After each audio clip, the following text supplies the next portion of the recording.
nanohub.org. Online simulation, and more for nanotechnology. Thank you all for joining today's webinar.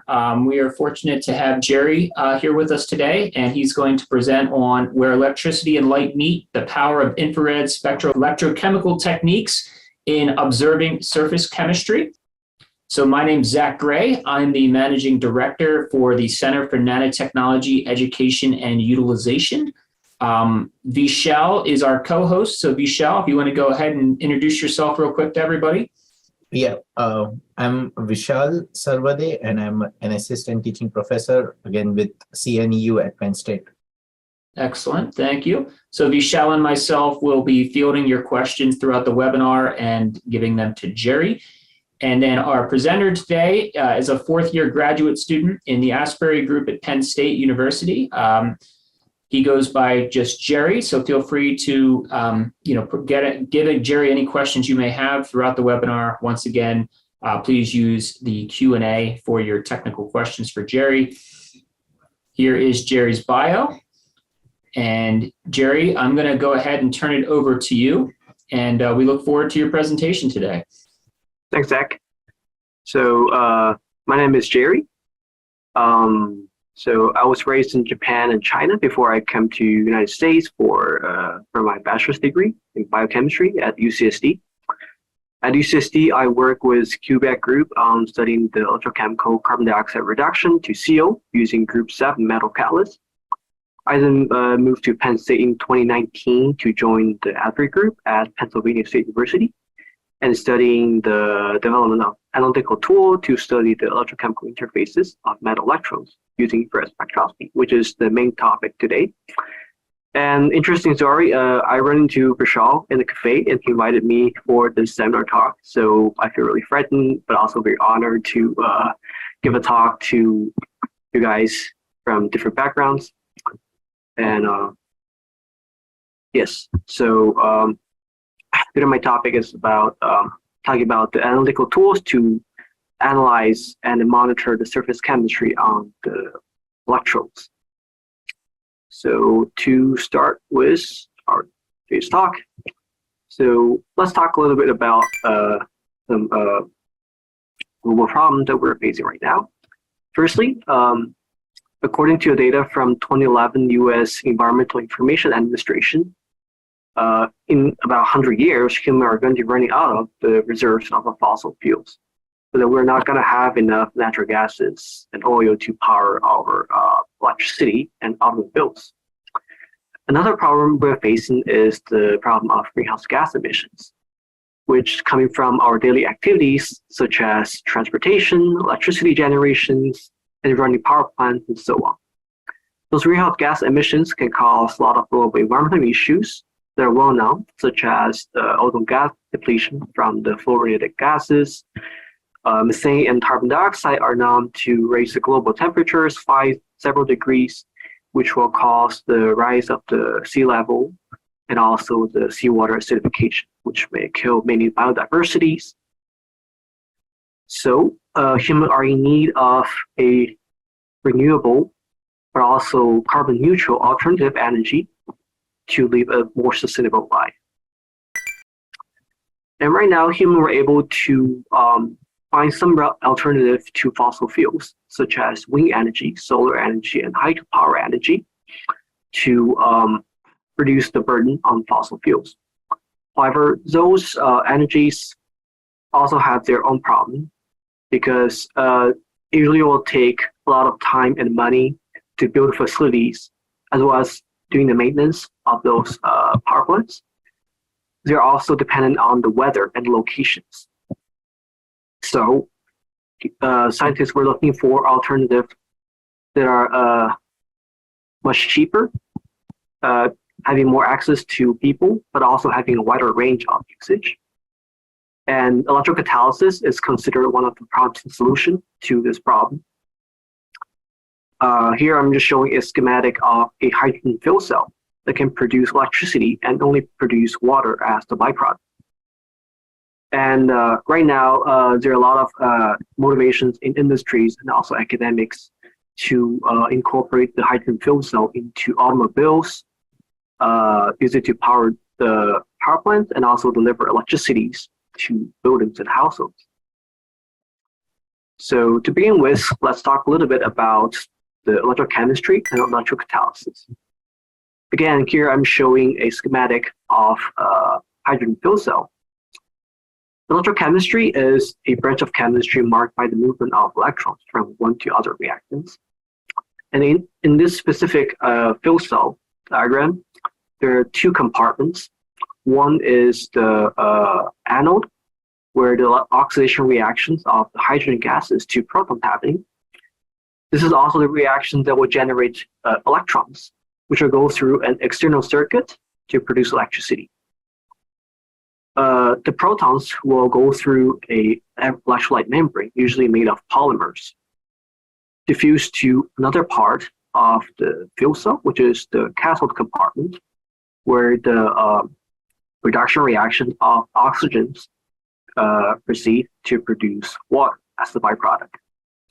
As long as you have a sustainable supply of hydrogen, usually stored in the hydrogen tank, and oxygen supply from the air, you can run this hydrogen fuel cells to provide sustainable electricity at a reasonable rate. And what's supporting this sustainable rate of electricity generation is usually the existence of electrocatalysts, which are usually metal catalysts that were coated on top of the electrodes. For example, on the cathode of the hydrogen fuel cell, there is usually platinum metal film or platinum black film that we usually deposited on the electrode surfaces to speed up the reaction. Electrocatalysis can not only improve the reaction rate by lowering the activation barrier of the reaction, but also improve the selectivity of the reaction by modifying the mechanisms and only go through the reaction that we desire and avoid any unwanted byproduct formations. However, the process of the electrocatalysis in electrochemistry is very, very complex. It usually involves reactants that were in different phases, and these processes are dynamic processes that happen on different timescales. So it's very different to differentiate between one to the other. For example, in the electrocatalysis in aqueous solutions, it first involves the formation of an electrical double layer. So it happens when a metal electrode or a metal catalyst is getting charged. The counter ions will first absorb onto surfaces in close distance, and then the solvated ions surrounded with water molecules will also absorb onto the surfaces with long-range electrostatic forces. And then outside those two layers, you'll have the diffusing reactants in either gas form or liquid form going in and out of the double layer to do the reaction. For example, here I'm showing a CO2 reduction mechanisms on the silver surfaces. You're always having those gas reactants of carbon dioxide coming in, absorb onto the surfaces, go through some transformation and leave the surfaces at different rates. And those processes, again, those processes are dynamic and they happen at different rates. So scientists have been really limited to understand those processes by just doing the ex situ measurements or doing measurements before and after in electrochemical reactions, which further making scaling up the electrocatalytic process for industrial processes very challenging.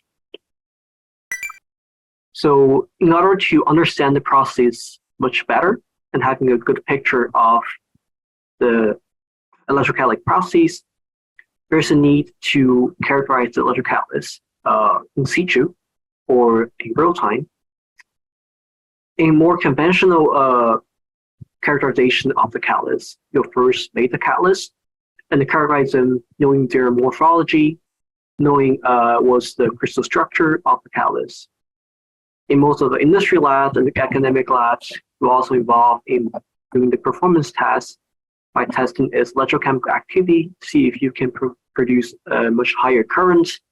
You can produce you can see the product distribution of the catalyst to see that if you can make the reaction more efficient. Right now in the field, there's emerging interest in doing the in situ mechanistic studies of the electrochemical reactions, so that we can both characterize the surfaces, but also doing the performance test by looking at the chemical intermediate form during the electrochemical reactions, so that we know that what chemical species were formed,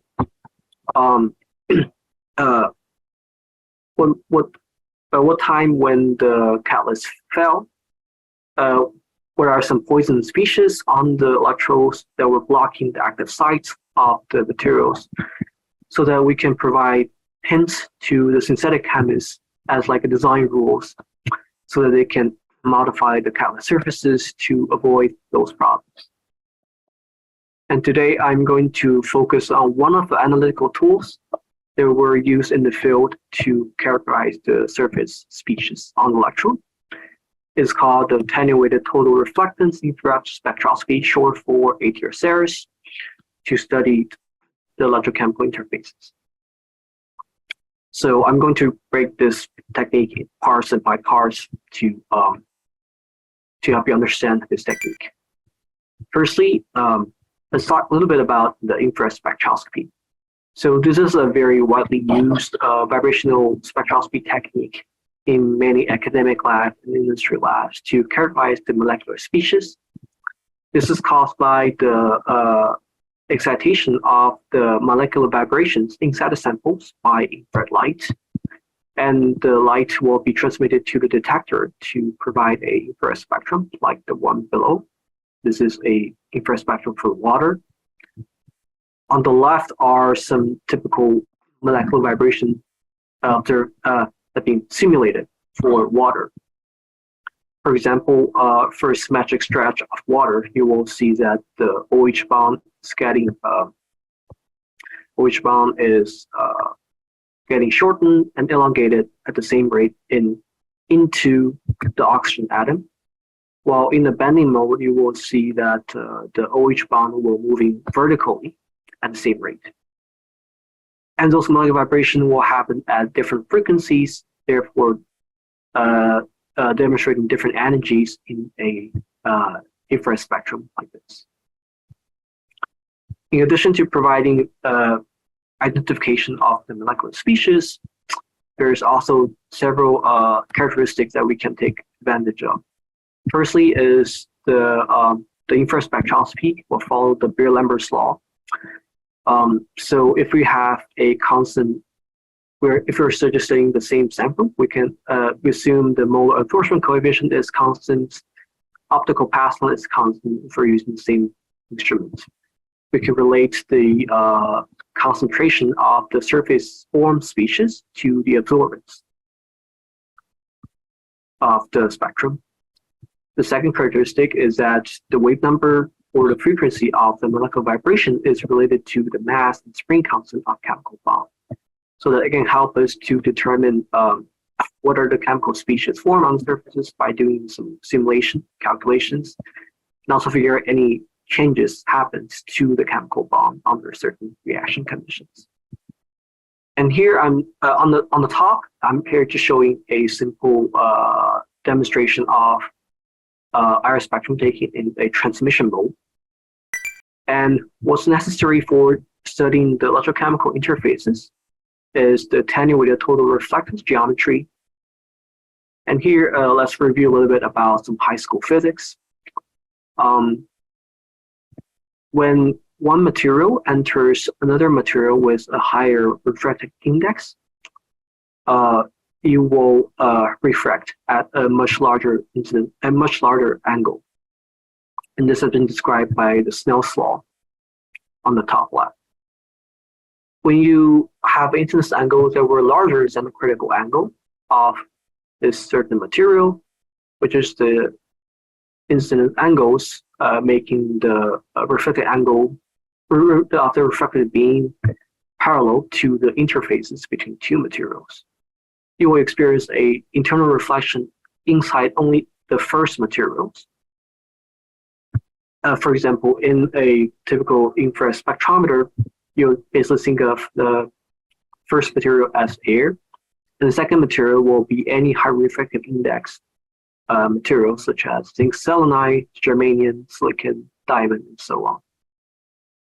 And what's important about this total internal reflection is that during this process, part of the infrared light will penetrate through the reflecting plane of the crystal as a form in evanescent wave.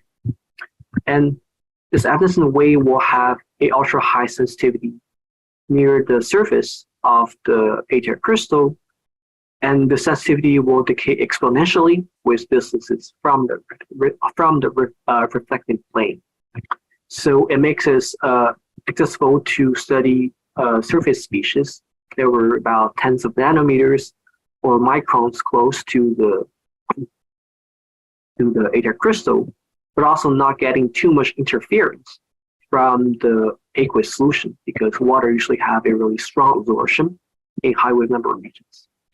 And the penetration depths of this evanescent wave have been described in this form here. It's dependent on wavelengths of the light as well as the angle of incidence. So typically, if you have a higher incidence angle, you'll have a higher penetration depth, which can also be used to study reactions. In addition to a ATR geometry, another tool is needed to getting a strong signals coming from surface species. Surface intermediate form during electrochemical reaction are usually produced in very, very low concentration, from millimolar to micromolar, sometimes below the detection limit for the infrared spectroscopy in conventional devices. So typically, chemists will put down some metal film, such as gold, silver, or copper, in order to enhance the IR signals. And this coming from a physical phenomenon called localized surface plasma resonance. And this happens when infrared light interact with metal film, usually deposit in nanoscale from several nanometers to tens of nanometers. And this will cause the electron cloud of the metal nanoparticles to elongate it and produce dipoles, which will create a enhanced local electric field around the nanoparticles. And when the molecules absorb onto those metal nanofilms, it will perturb the electron cloud of the metal nanoparticles at a frequency that's close to the wave number of the molecular vibration of the molecules. And this enhanced electric field will bring a response to magnify the signals of the molecular vibrations. So the metal nanoparticles becomes like an amplifier for the vibrational frequency of the molecule, so that we can see usually a 10-fold to 100-fold signal enhancement in the infrared spectrum. As you can see on the picture on the right, without the silver film, you can barely see AR signals of the absorbed molecule. But when you have a silver film as underlayer, you will see 100-fold enhancement. And when you have a larger aspect ratio of the metal ellipsoid, meaning you have a higher ratio of the A over B, basically width over height of the molecules, you'll have a stronger enhancement of signals. Because this phenomenon is also called a lightning rod effect, because when you have an elongated conductor, you'll have most of your charges accumulated at the tips of the electrodes. And when you have more elongated nanoparticles, those tips will overlap with each other. The tips will get closer to each other, and the enhanced local electric field will overlap with each other to produce what's called a electrical hotspots, where more enhanced spectral signals can be expected. And in order to prepare those electro underlayer to produce higher signal enhancement, it's usually can be prepared in several ways, such as magnetron sputtering, which is usually called a physical evaporation technique. or by physical evaporation technique that were usually prepared in clean room. Another technique is electrolysis plating method, which is you will dip the ATR crystal into a plating solution to undergo a autocatalytic process to coat film like copper, gold on your ATR crystal. Another technique that just appeared a few years ago in the literature is that chemists put down some conductive metal oxide films. They were iron transparent but also conductive, so that they can electrodeposit films such as gold and copper on top of it. And on the top right is just a photo of gold film I prepared on silicon ATR prism. And the copper foil that are on top is used to provide electrical contact for the reactions. And we have the tools of ATR geometry and also a electron under layer. The last part we'll need is a reaction cell where the electrochemical reactions will happen. So here I'm just pointing out some different parts in the setup that I use in our lab. First one is the gas inlet and outlet. Most electrochemical reactions that's studied by infrared spectroscopy is such as carbon dioxide reduction, CO oxidation reaction, oxygen reduction reaction, usually involve purging pure gases into solution. So it's definitely necessary. Another part is the reaction cell. In my lab, it is made of glass and also polyether ether ketone, which is a polymer material that's a very hard plastic, which is resistant to chemicals, also resistant to acids, strong acids and bases. At the bottom, which you cannot see from this photo, is the one on the right. This is a commercially available ATR accessories that can provide ATR geometry. We studied the chemical reactions. And although it's not visible on this photo here, if you can see my mouse, the ATR crystal is mounted on top of the ATR accessories inside the peak cell. And all the other parts are the electrodes. In a typical electrochemical cell study for electrochemical testing, there are a working electrode, reference electrode, and counter electrode. Working electrode is basically where the reaction is going to take place. In this case, a simple one will be a gold film that's used for electrical contact, but also infrared enhancement.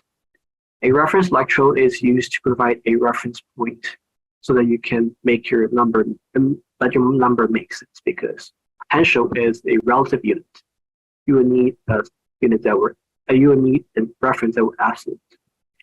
The counter electrode is just another part in the circuit to complete the electrical loop. So when you're oxidizing a working electrode, there will be a reduction reaction happening on the counter electrode to complete the electrical circuit. And of course, the design of the reaction cell can be hundreds, depending on the labs and depending on the hypothesis you want to test. For example, in the literature, there's a reaction cell as in the H cell design. It's called H cell just because the shape looks like H. And there's usually a polymer membrane in between the two compartments of the cell in order to avoid the cross-contamination between the two cells. Especially you care about the dissolution of the counter electrode into your working electrode, which might change the reaction mechanism. You definitely need this. Another different design in literature is cell involving stirring, so that you can improve the mass transport of the cell. so that you have the adsorbed species and desorbed species that were going into the electrodes, but also leave electrodes at a reasonable rate, while also not blocking the active site of electrodes to terminate your reactions.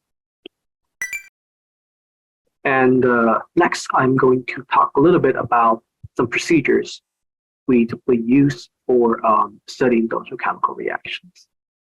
And so far, we've already discussed about sample preparation. Basically, you put on the electrode on the layer. You can either deposit the electrocatalyst you want to study. You can electrodeposit any film on that. You will assemble the ATR crystal inside the cell and put together like this. Add the electrolyte. You will know your pH, the concentration of electrolyte. Purge any gas if you want. If you need some inert gases, definitely add it. If you're studying oxygen reduction or CO2 reduction, you will need to purge the solution with gases for some time so that you can saturate the electrolyte with the desired reactant. And this whole experiment will involve the operation of two instruments simultaneously.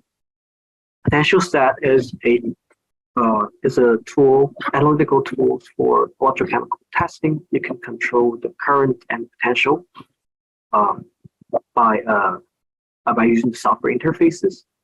And FTIR is basically the iris spectrometer. And here I will give an example of a simple, for a simple demonstration, which is the study of the CO absorption on platinum catalyst under different potentials. In a typical measurement, you will first need to take a background spectrum. And this reaction, we take a background spectrum at about 0.9 volt versus reversible hydrogen electrode. This is a unit for the reference potential, a reference electrode. This potential here is chosen because by experience, scientists know that there's no CO adsorption will happen in the surfaces. CO will basically oxidizes to form CO2 at these surfaces above 0.8 and 0.4 volts. Next, you will change the applied potential and take new spectrum under more negative potential in this case. And you will see that when you go to a much lower potential, you will see a growth of the 27 wave number peaks and 18, 50 wave number peaks. And after you observe those potentials, you look for literatures and do some calculations. And scientists have figured out that the higher wave number peak is the linear bounded CO on the platinum surfaces, while the lower wave number peak is the bridge bounded CO on platinum surfaces. Another example I want to give is about, we talk about ATR-SEIRAS can be used to study the reaction mechanisms during electrochemical reactions. I want to give example for carbon dioxide reduction reaction. Carbon dioxide reduction reaction is a very hot topic in the field of electrocatalysis because CO2 can be reduced to carbon monoxide, which can be further refined which can be further used to in the industrial process called a Fischer-Tropsch process to produce liquid fuels. In some limited metals such as copper, it can be used to produce carbon tube products such as acetyl or acetylene. They're very, very valuable chemicals, and they were highly desired in the field. And to start with this, we'll first look at the carbon dioxide reduction reaction happening on gold and copper. So gold is known for a catalyst, active catalyst for CO2 electrochemical reduction, for only producing CO as a reduction product. And after a few studies by ATR-SEIRAS and other conventional techniques, it was found that the CO absorption on gold is rather weak. So the interaction is so weak that it won't have enough time to interact with other absorbed species on surfaces such as water or surface absorbed hydrogen, and undergo some transformation to become a carbon-2 product. Therefore, the absorbed CO will leave the surfaces very, very fast to produce carbon monoxide gas as the only product. And this has been demonstrated in many ATR-SEIRAS studies that usually see a high wave number CO stretch at around 2100 wave numbers. And you will see this high wave number because of the pi back bonding into CO bond, because the interaction between gold and carbon is so weak, so that more electron density is accumulated in the pi back in the CO bond here. And during the ATR-SEIRAS studies, you will not see any other peaks related to the carbon-2 products in the low wave number regions that were usually observed. On the other hand, copper is known for the only metal catalyst that can produce carbon-2 products, in addition to carbon-1 products such as CO or methane. It can produce acetylene, acenyl, and many other products, and so on. And the reason why copper is such a good catalyst is because it's considered having a optimal CO binding forces on copper surfaces, so that it is not so that it won't leave the surfaces too fast, but also this interaction is not too strong so that it won't poison the surface sites to terminate their chemical reactions. And this is also being studied in the ATR-SEIRAS and with other techniques. We usually found a much lower wave numbers for the copper CO species during the electrochemical conditions. And in the spectrum, you usually see the multi-carbon product intermediates, such as a carbon-carbon double bond during the electrochemical reactions. And the products such as acetylene and the acenyl has been observed in situ with the ATR-SEIRAS measurements, and that's been confirmed by many research groups. Last but not least, I want just to emphasize that ATR-SEIRAS, although it's a very powerful technique, but we're still at the infancy of really observing and monitoring the electrochemical processes that happen on the electrochemical interfaces, because ATR-SEIRAS can only do in-sample studies, basically study the whole surface of electrodes. That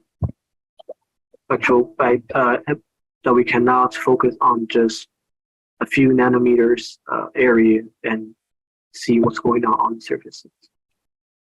ATR-SEIRAS also has not high enough time resolution. We can only study reaction from milliseconds to seconds, while many of the bond breaking, bond formation process will happen at much faster time scale, maybe into microsecond, nanosecond, or even beyond that. Therefore, in the field, there are much more efforts goes into leveraging this ATR-SEIRAS technique into higher spatial resolution by incorporating the ATR-SEIRAS with scanning tunneling microscope or AFM microscope to first trigger the reactions by a STM tip, and also observe any changes to signals.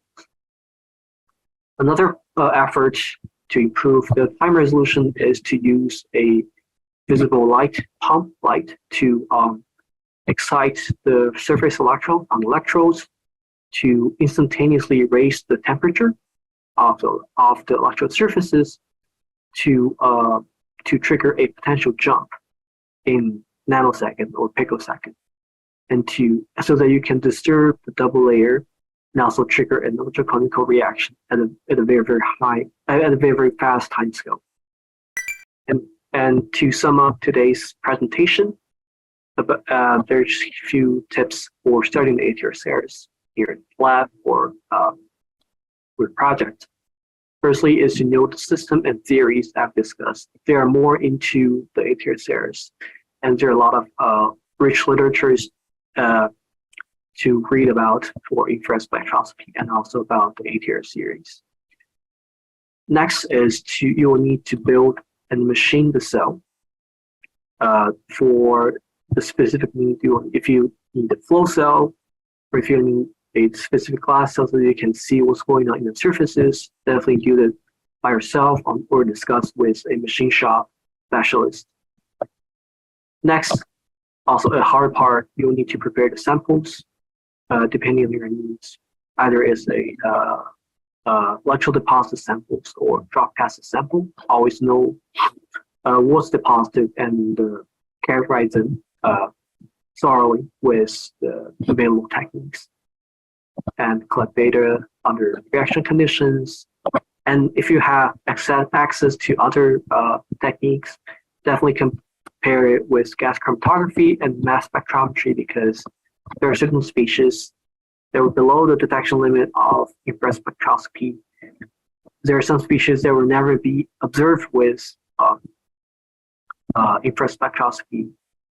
So definitely do this if you can, and of course be patient with the building up this technique, because it will take really long to even building up the instrumentation and also knowing how you can collect them effectively.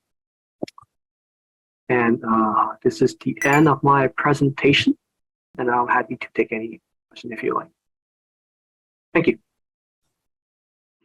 Excellent. Very good. Thank you, Jerry, for a very informative presentation. I really liked your pace. The diagrams really helped me in understanding the research you're doing. So very well done. So I see one question: what types of materials, semiconductors, liquids, gases, etc., can be measured using your discussed spectroscopy technique? So what states of matter will this work with? At least for the ATR-SEIRAS, has been most limited right now to just a single metal catalyst. Okay. Just gold, copper, silver, platinum. And there's also some efforts in depositing some commercially available catalysts, such as some platinum dispersed in carbon. And also people have tried electrodeposit some more complex materials on that. Okay. And how do these electrocatalysts improve like the selectivity of the reactions themselves? Yeah, so let's just talk about a little bit about silver. So in, for example, in carbon dioxide reduction, there's usually a competing reaction with CO2 reduction, which is the hydrogen evolution reactions, because hydrogen evolution reaction require fewer electrons, and so it will proceed at much more favorable potential thermodynamically. However, if you can tune the surfaces to avoid the hydrogen evolution reaction, for example, if you can produce a hydrophobic interfaces on top of a metal electrode, you can avoid the water absorption to the surfaces to terminate hydrogen evolution reactions. So that you can favor more CO2 to absorb on the electrodes to proceed that. Okay, cool. So we have a couple more questions that have come in. So the first one is, do you study the response as a function of the nanoparticle morphology that produces the plasmons? Do you mean like studying the crystallographic directions, or you study, can you clarify the question? Yeah, so I'll read it, I guess, again here. So the question relates to the response as a function of the morphology of the nanoparticles. is it the electrode under layer or the deposited? So if there's a nanostructure and it has different morphologies, Mhm. would that morphologies that also have plasmons, how would that be reflected into the Oh, I see. series? I see. So usually, as I discussed, for plasma resonances, usually only the gold, silver, copper are considered the metals that were providing the much higher resonance. But the other common metals, like if you're studying iron oxide, platinum, most other metal nanoparticles usually won't have enough power to providing this platinum enhancement. So there isn't too much worry about that. So another question here is on slide 8, which is the slide you're on right now. Is it possible to scale the potential to such an amplification so that it can be used for telescopes in order to detect near-Earth asteroids? So this kind of going the other way, going to a larger scale. Mhm. So what are your thoughts on that? Well, that's interesting. And I think for ATR-SEIRAS, I think it will be pretty challenging because even in theory, it's only can produce in 10 to 100 fold enhancement, but maybe with the surface enhancement called a surface enhanced Raman scattering, which can produce like 10 to the fifth power or sixth power enhancement of the signals. At least you can see much smaller signals, but I doubt this enhancement can be a long range signal enhancement. So I don't think they work in the same system because it's this signal enhancement is more about nanoscale improvement, but not in like light year unit.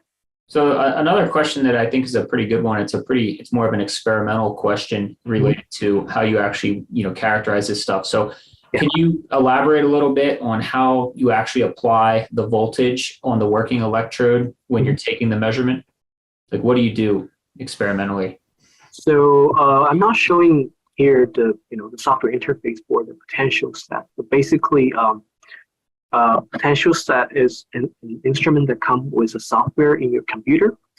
You have a interfaces where you can change the potential and also change the current by applying electricities into the reaction cell. For example, if you can see my mouse, you will see that there are several alligator clips to the copper wire here, to the gold wire here, and also to the reference electrode here, so that they're electrically connected to another instrument, and they'll also be interfaced with the computer, so that you can have a precise control of the electrode potential.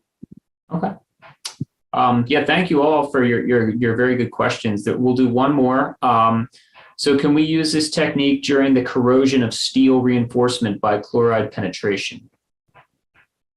Can you repeat the question again? Sure. So the question relates to, if we're able, the technique that you've presented today, can we use this during the corrosion of steel by reinforcement by chloride penetration? Yeah, certainly possible. If you can, the challenge will be to deposit a steel film on top of the gold film. Well, if it's possible that it doesn't peel off from the electrode in like minutes or hours of experiments, and the film is not too thick or too thin, then I think it's possible to study the corrosion mechanism of the steel. Excellent. And that is concluding our webinar. Thank you again to Jerry for his presentation today, and we hope to see you all again in some capacity.